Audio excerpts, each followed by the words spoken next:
Qu'est-ce qui me manquait? J'avais besoin d'une grande dose de l'amour de Dieu, mais je ne savais pas comment recevoir cela de Dieu. Alors, Dieu me le donnait à travers Dave pour quelque temps, pour briser les barrages qui m'entouraient, avant d'en arriver au point où je pouvais communiquer convenablement avec Dieu et commencer à recevoir de lui. Bienvenue à La Vie dans la Parole avec Joyce Meyer.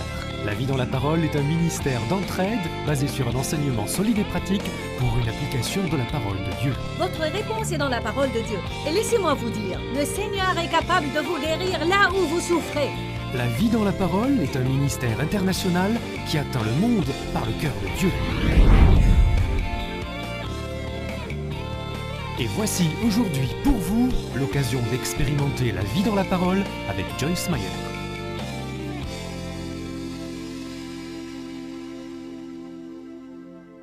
Marcher dans l'amour n'est pas une suggestion, c'est un ordre. En fait, le manque de personnes qui marchent dans l'amour est un grand problème parmi les croyants. Amen. Je ne crois pas qu'on insiste suffisamment sur l'importance du cheminement dans l'amour.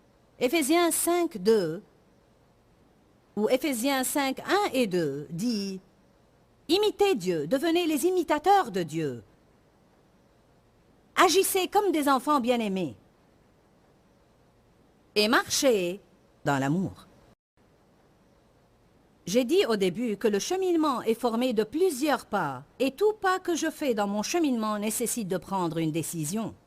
Vous comprenez? D'abord, je dois décider, je vais faire un cheminement. Puis quand je sors pour faire ce cheminement, je peux alors m'éloigner tant que je veux. Je peux faire 2 pas et décider de rentrer chez moi ou bien continuer à avancer et avancer. Alors un cheminement dans l'amour nécessite plusieurs décisions. Chaque jour, vous avez à décider de bien traiter ceux qui ne vous traitent pas bien. Vous avez à décider de continuer à aider ceux qui ne vous apprécient pas. Vous avez à décider de pardonner à vos ennemis. Et vous ne faites pas ça pour les gens. Comprenez ça, s'il vous plaît. Vous ne le faites pas seulement pour les gens. Ce n'est pas mal de le faire pour les gens, mais vous ne le faites pas seulement pour eux. Vous le faites pour Dieu. Vous le faites comme pour le Seigneur. Vous dites, Seigneur, je t'aime et je veux faire tout ce que tu veux que je fasse. Donc, je suis prête à faire même les choses que j'ai du mal à faire, et ceci pour te glorifier. Êtes-vous d'accord qu'il est plus facile de faire les choses difficiles si vous croyez que vous les faites pour le Seigneur plutôt que pour les hommes? Et quand nous obéissons à Dieu, surtout quand nous faisons des choses difficiles pour obéir à Dieu, nous glorifions Dieu. Nous lui donnons la gloire en marchant dans l'amour. Tout sacrifice remporte une récompense. Et la récompense que nous recevons, c'est partager la gloire de Dieu. Le point essentiel est que si vous faites ce que vous avez à faire pour maintenir un fort cheminement dans l'amour, ce qui nécessite un grand effort de votre part tous les jours de votre vie, que se passe-t-il le premier matin que vous vous levez et vous ne vous sentez pas bien? Vous n'avez envie d'être gentil avec personne, mais ce n'est pas parce que vous n'avez pas envie d'être gentil avec les autres que vous êtes déchargé de la responsabilité d'être gentil. Oui, je sais que je suis ronchon aujourd'hui, mais béni soit Dieu, je ne me sens pas bien. Ce n'est pas une excuse. Allez donc. Quand je fais ces conférences, le temps que samedi matin arrive, je me sens fatiguée. Amen. Et ce matin, j'avais à exercer beaucoup plus de volonté pour être gentille que je ne l'ai fait hier matin. J'avais même à exercer plus de volonté et m'efforcer pour pouvoir parler à quelqu'un. Parce que quand vous êtes fatigué, vous voulez qu'on vous laisse tranquille, n'est-ce pas? Mais je ne crois pas que j'étais impolie envers quelqu'un. Je ne crois pas que j'étais odieuse ou méchante, mais j'avais à me donner beaucoup de mal pour enseigner ce matin parce que je n'avais pas vraiment envie de le faire. Il faut que vous sachiez cela parce que si vous ne comprenez pas que l'amour n'est pas un sentiment, ce n'est pas un sentiment à l'eau de rose qui vous fera crier « Oh !» Parfois, vous aurez envie de vous éloigner de quelqu'un ou de le gifler, de ne plus lui parler, de l'ignorer et de le traiter de la façon dont il vous a traité. Mais Dieu vous exhortera à marcher dans l'amour. Alors, on parlait des différents aspects de l'amour. Aujourd'hui, je vais parler d'un principe qui sera, à mon avis, une bénédiction pour tout le monde. Il vous incitera à faire quelque chose. Chacun d'entre vous aura un nouveau ministère aujourd'hui. Je donne à chacun un nouveau ministère aujourd'hui. Parce que la Bible dit que l'amour fait grandir et édifie. Il faut que nous voyions l'amour. Et une des façons dont nous voyons l'amour, c'est en donnant notre propre vie pour que les autres se sentent bien dans leur peau. Et non pas en attendant à ce que quelqu'un me fasse sentir bien, mais en faisant tout ce qu'on peut pour que les autres se sentent bien dans leur peau. Mon fils est venu avec sa famille et il m'a surpris durant l'adoration. Vous avez vu, j'étais... Wow! Pourquoi ceci m'a-t-il surpris? Car mon fils travaille dur. Le mois dernier ou les 6 dernières semaines, je pense qu'il a passé 2 semaines pleines en Afrique du Sud. Et 2 semaines chez lui, n'est-ce pas, David? Même pas, tu es resté 1 semaine chez toi, alors je crois que je parle des 5 dernières semaines. 2 semaines en Afrique du Sud. Quand vous faites des voyages en Afrique, vous souffrez du décalage horaire. Il a passé 1 semaine à travailler dans son bureau. Ensuite, il est parti pour le Moyen-Orient pour environ 2 semaines aussi. Il est rentré le vendredi, puis il est parti avec sa famille pour 1 semaine de vacances. Et où est-il allé le premier jour de ses vacances? Il est venu à Columbus, Ohio, pour se joindre à nous dans cette réunion.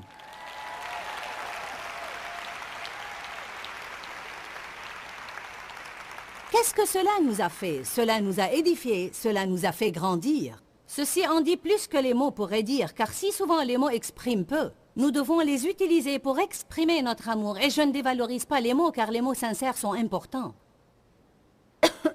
Mais des mots sans action? Il y a des gens qui me disaient qu'ils m'aimaient, mais ils ne faisaient rien pour moi, et je ne me sentais pas vraiment aimée. Alors il faut aller au-delà. Au-delà des mots. Vous allez voir aujourd'hui qu'une personne qui marche dans l'amour édifie les autres et que vous ne vous levez pas tous les jours souhaitant qu'on vous remonte le moral, mais vous vous chargez de rendre les autres heureux. Amen. Je crois que nous vivons dans une société qui a soif d'amour. Je crois que partout où vous allez, quand vous voyez des gens tristes, des gens déprimés, des gens furieux, des gens insupportables, ceci est dû en premier lieu au fait qu'ils n'ont jamais senti qu'ils sont vraiment aimés dans leur vie. Ils n'ont pas reçu de grandes doses d'amour. Et il y a beaucoup de gens dans notre société qui sont émotionnellement malades. Et je ne dis pas qu'ils ont besoin d'être placés dans un établissement spécialisé. Je veux dire qu'ils manquent de sécurité. Ils ont peur. Et Dieu ne veut pas que nous soyons comme ça. Une des choses dont ils ont besoin pour être guéris et rétablis dans leur vie, c'est l'amour de Dieu. Mais il faut qu'on exprime l'amour aux gens. Avant que je me marie avec Dave, j'avais été victime de ses vices sexuels. Et j'avais été maltraitée littéralement toute ma vie par différentes personnes et de différentes façons. Quand j'ai quitté la maison, je me suis mariée avec le premier homme qui m'a prêté un peu d'attention parce que j'avais peur que personne ne veuille de moi. Alors j'ai profité de la première occasion et je savais au fond de moi que ce mariage n'allait pas réussir. Il avait comme moi beaucoup de problèmes et on se posait des problèmes l'un à l'autre. Il sortait avec d'autres femmes, il buvait et il ne travaillait pas. Alors en fin de compte, on s'est trouvé avec un mariage brisé. Et quand j'ai rencontré Dave, je ne faisais confiance à personne. Je n'aimais pas ma personne et je me dévalorisais. Toute ma vie était un gâchis. Et à l'âge de 23 ans, je ne me rappelais pas avoir été même une fois heureuse dans ma vie. Je m'amusais de temps en temps, mais je n'avais jamais ressenti une joie prolongée. Qu'est-ce qui me manquait? J'avais besoin d'une grande dose de l'amour de Dieu. Mais je ne savais pas comment recevoir cela de Dieu. Alors, Dieu me le donnait à travers Dave pour quelque temps, pour briser les barrages qui m'entouraient, avant d'en arriver au point où je pouvais communiquer convenablement avec Dieu et commencer à recevoir de lui. Le Seigneur a mis quelques personnes dans votre vie. Ceci m'est venu à cœur maintenant. Je crois que toute personne présente ici, le Seigneur a mis dans sa vie certaines personnes qu'il veut qu'elle aime d'un amour infini, désintéressé et gratuit.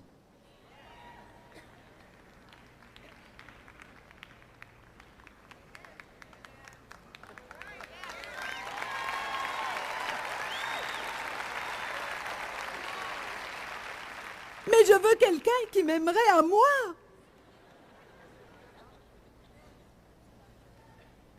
Comment vous recevez ce que vous voulez? En donnant ce dont vous avez besoin. Si vous avez besoin qu'on vous fasse des compliments, faites vous-même des compliments aux autres. Si vous avez besoin d'être apprécié, appréciez quelqu'un d'autre. Si vous avez besoin qu'on vous prête une attention spéciale, prêtez une attention spéciale à quelqu'un d'autre. Semez vos graines et comptez sur Dieu pour la récolte. L'argent n'est pas la seule chose que Dieu nous demande de donner. La plupart des dépendances dont les gens souffrent résultent souvent du manque d'amour dans leur vie. Les gens se sentent vides, ils souffrent émotionnellement, ils se sentent bons à rien. Vous savez combien de personnes se sentent bonnes à rien? Elles sentent comme si elles n'avaient pas de but ni de valeur. Elles ont besoin d'être appréciées et valorisées. Nous allons parler aujourd'hui de comment nous pouvons faire sentir aux autres qu'ils ont de la valeur. Il faut que vous preniez des notes. L'alcool, la drogue, le sexe, les dépenses, les troubles alimentaires, l'automutilation, les troubles compulsifs de tout genre.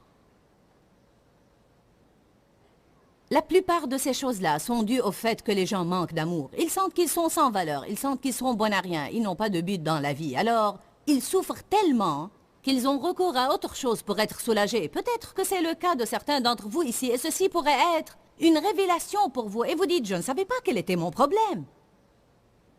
Nous sommes créés par Dieu pour être aimés. Nous ne sommes pas créés pour être rejetés. Nous sommes créés par Dieu pour être aimés, pour nous sentir aimés et pour nous sentir justes. Nous ne sommes pas censés nous sentir mal tout le temps. Vous n'êtes pas censé entendre la même rengaine dans votre tête tout le temps. Quel est mon problème? Quel est mon problème? Quel est mon problème? C'est pourquoi, dès que la personne est née de nouveau, le premier don que le Seigneur lui accorde, en fait, c'est la justice. Justice. Et non pas l'injustice. Le Seigneur nous donne sa justice pour remplacer notre injustice.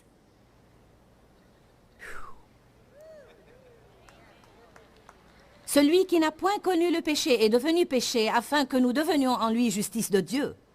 Je suis juste auprès de Dieu, je ne suis plus injuste auprès de Dieu, et ceci grâce au sang de Jésus. Je ne fais pas tout de la bonne façon, mais je suis en position juste auprès de Dieu. Et ceci se manifeste dans ma vie. J'agis mieux jour après jour. Peut-être que vous pensez que je n'agis pas bien, ou vous dites à quelqu'un que vous ne croyez pas que j'agis bien, mais Dieu voit que je suis en train de faire un progrès. Dieu n'est pas furieux aujourd'hui que vous ne soyez pas encore arrivé, mais il sera très déçu si vous arrêtez d'aller de l'avant. La vie est un voyage. Si vous avez soif d'amour et vous me dites « Bon Joyce, personnellement, je ne peux pas aider les autres parce que je suis moi-même un gâchis, je ne suis qu'un bon à rien, j'ai besoin d'être aimé. » Ce que je vous suggère de faire tout d'abord, c'est de courir vers Dieu et non pas vers les gens. Il se peut que Dieu agisse à travers les gens, mais vous devez courir vers Dieu.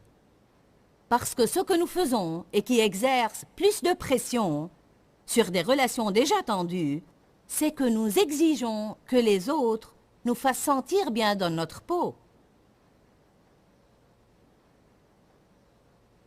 Vous ne pouvez pas faire porter à quelqu'un dans votre vie, que ce soit votre ami, votre époux ou votre enfant, la responsabilité de vous faire sentir que vous êtes une personne de valeur.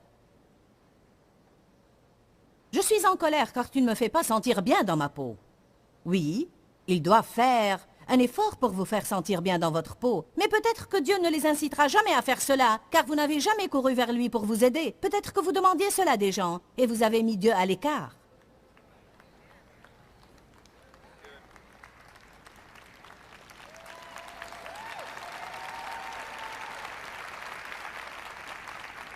C'est à ce genre de choses que nous devons penser. Je me souviens quand je me mettais en colère contre Dave parce que il ne faisait pas ceci et il ne faisait pas cela et il ne me faisait pas sentir comme ci et comme ça. Mais j'ai finalement appris d'une écriture que je vais vous lire dans Jérémie. Jérémie 17, ouvrons nos livres. Tout d'abord, ce n'est pas la responsabilité de Dave de me rendre heureuse. C'est une nouvelle révélation pour certains. Vous dites, n'est-ce pas, à votre mari de vous rendre heureuse? Oui, on est censé faire des choses pour son partenaire, pour le rendre heureux, mais je ne peux pas compter sur lui sans me tourner vers Dieu. Je ne peux pas mettre Dieu à l'écart parce que si Dieu n'agit pas à travers Dave, alors quoi que Dave fasse pour moi, il ne réussira pas.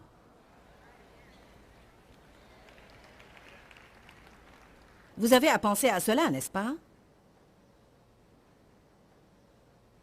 Jérémie 17, 5. Ainsi parle l'Éternel. Maudit soit l'homme puissant qui compte sur les hommes et qui fait des moyens humains la source de sa force, et qui détourne son cœur et sa pensée de l'Éternel.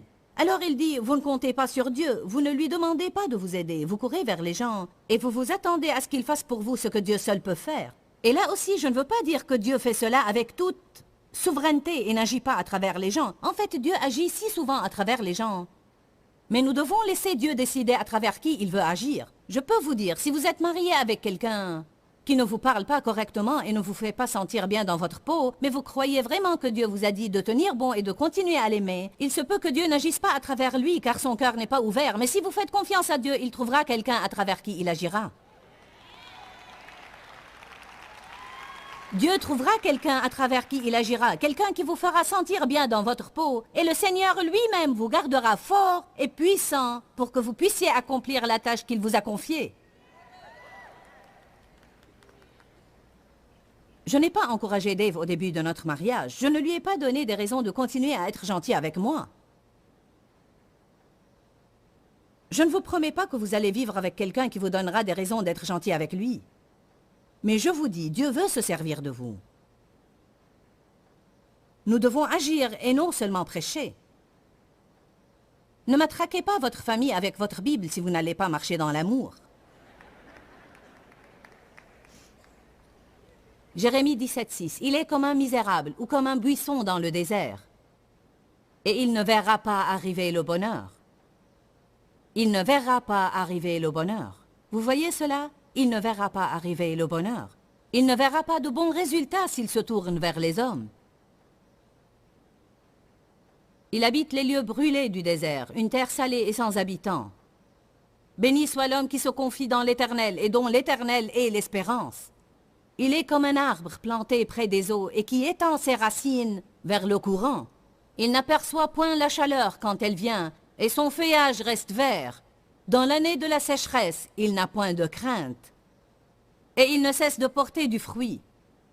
Il faut prendre chaque verset à part pour comprendre tout. Je pourrais prêcher toute une série sur cette seule écriture. Si vous êtes quelqu'un qui court vers Dieu et qui compte sur lui pour lui donner ce dont il a besoin, même dans le domaine émotionnel, et vous dites, Seigneur, je veux que tu te serves de moi et je veux être une bénédiction aux autres. Et Seigneur, tu sais que j'ai des besoins et j'ai besoin d'être édifié et de grandir. J'ai tellement soif d'amour.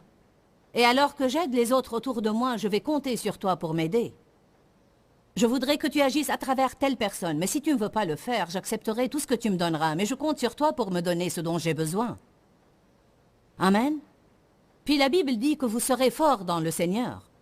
Vous serez comme un arbre qui, malgré toutes les pluies et les tempêtes, la sécheresse et le soleil brûlant, il reste sans inquiétude. Vous avez quelque chose en votre fort intérieur qui vous assure la nourriture et qui vous assure l'eau. Et bien que vous viviez toute une année dans l'adversité et la sécheresse, vous pouvez continuer à porter du fruit dans votre vie et à être une bénédiction aux autres.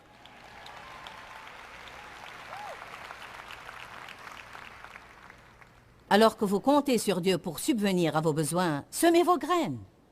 Exhortez et édifiez les autres. Et libérez votre foi pour que Dieu vous fasse récolter dans votre vie. Faites des compliments aux gens. Appréciez les gens. Le mot exhorter veut dire inciter les gens à aller de l'avant. Restez près de quelqu'un. Croyez-vous que je n'ai pas besoin d'être édifié, exhorté et encouragé simplement parce que je suis une prédicatrice? En fait, les gens viennent à moi toujours et me disent « Je sais que tu entends cela tout le temps, mais Dieu s'est servi de toi pour changer ma vie. » C'est vrai que j'entends ça beaucoup, mais je l'entends parce que j'ai besoin de ça. Pourquoi? Parce que je travaille dur et le diable m'attaque. Amen. Parfois, quand vous faites ce que je fais, vous vous sentez fatigué. Et le diable vous attaque agressivement. Vous sentez que vous n'en pouvez plus. Je ne sais pas ce que j'aurais fait s'il n'y avait pas des personnes qui priaient pour moi et dont Dieu se servait dans ma vie pour être une bénédiction pour moi. Amen. Il n'y a personne qui n'a pas besoin d'être encouragé. Peu importe jusqu'à quel point on semble qu'on n'a besoin de rien, on a besoin d'être encouragé. Amen. Une femme me racontait hier d'une amie à elle qui lui a raconté quelque chose récemment. En fait, elle pensait venir travailler chez nous. Et on lui parlait hier et elle a dit, tu sais, j'ai vu de mes propres yeux Comment les gens peuvent apprendre à être bénis quand ils commencent à écouter tes enseignements? Elle a dit, une amie à moi qui n'avait jamais été dans une conférence pareille est venue une fois à une de tes conférences et elle est entrée dans la salle la première soirée. Elle a ajouté, cette amie que j'ai est vraiment riche. Et elle a beaucoup de belles choses. Dès qu'elle est entrée dans la salle, quelqu'un s'est approché d'elle avec un nouvel ensemble. Elle lui a dit, le Seigneur veut que je te donne ça. Elle a répondu, non merci, donne-le à quelqu'un qui en a vraiment besoin. La femme lui a dit, mais le Seigneur m'a dit de te le donner à toi. Et elle a dit, puis Dieu lui a fait comprendre qu'il essayait de la bénir et elle ne savait pas comment recevoir. Et peut-être qu'elle n'avait pas besoin de cet ensemble, mais elle avait besoin d'être bénie.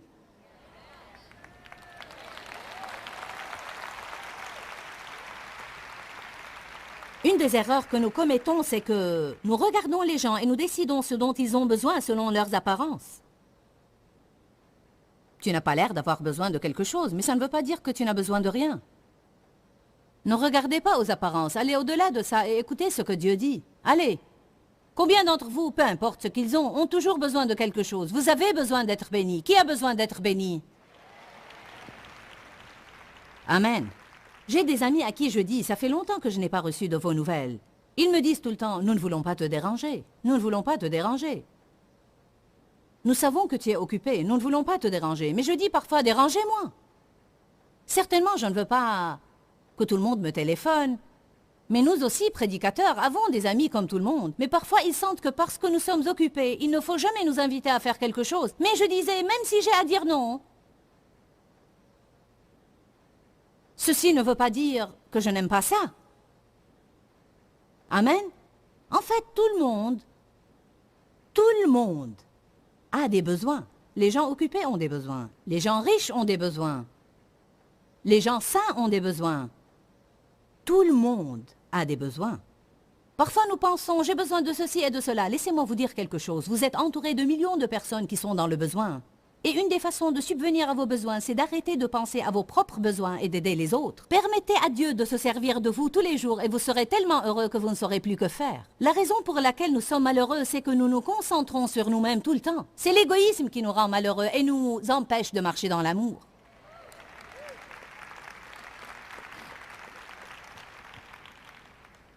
Incitez quelqu'un à aller de l'avant. Restez près de quelqu'un et l'aider. Encouragez quelqu'un. Pousser quelqu'un à poursuivre une certaine conduite dans sa vie. Je n'aurais jamais pu progresser dans le ministère et être la personne que je suis maintenant si le Seigneur n'avait pas envoyé des personnes pour rester près de moi et pour m'encourager. Parfois, c'est non seulement par les paroles qu'il m'encourage, mais il m'encourage en s'attachant à moi et il m'encourage en restant avec moi, en m'aidant et en me soutenant dans les moments difficiles et les moments heureux. Personne ne peut faire ce qu'il est appelé à faire sans être aidé par quelqu'un. On ne peut pas se passer des autres. Dans 1 Timothée 4,13, Paul, le grand apôtre Paul, a instruit Timothée en disant « Timothée, voici ce que je veux que tu t'appliques à faire jusqu'à ce que le Seigneur revienne. » La lecture, l'enseignement et l'exhortation. C'est très simple. Lis, étudie, prie et exhorte les autres. Si Paul a dit à Timothée, qui était un prédicateur et un des protégés de Paul, que l'exhortation faisait partie de son ministère, alors elle fait partie de notre ministère à tous.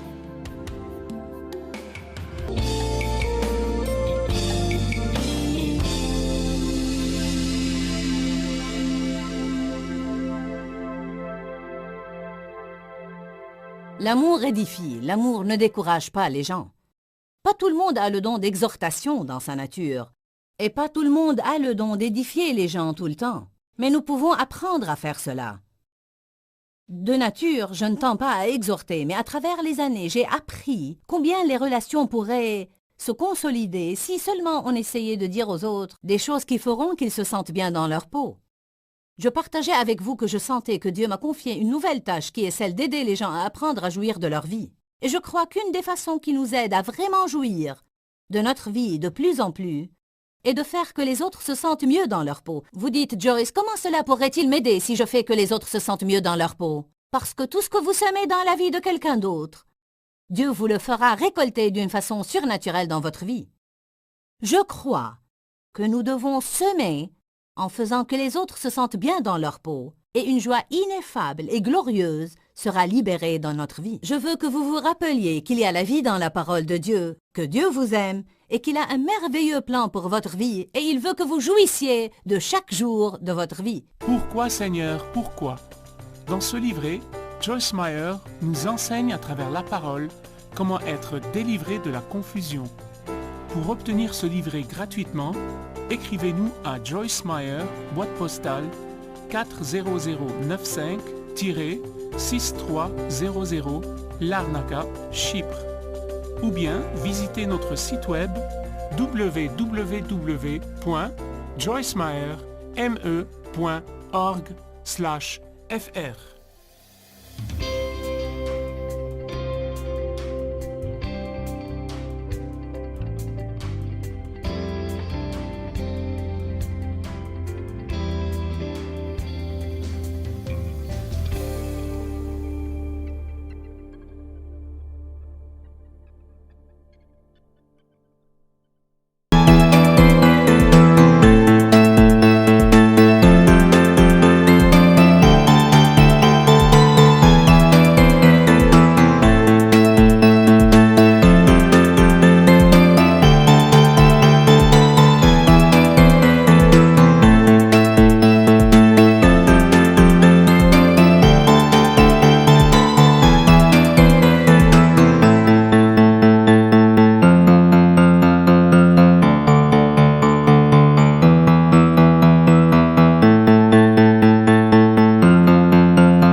as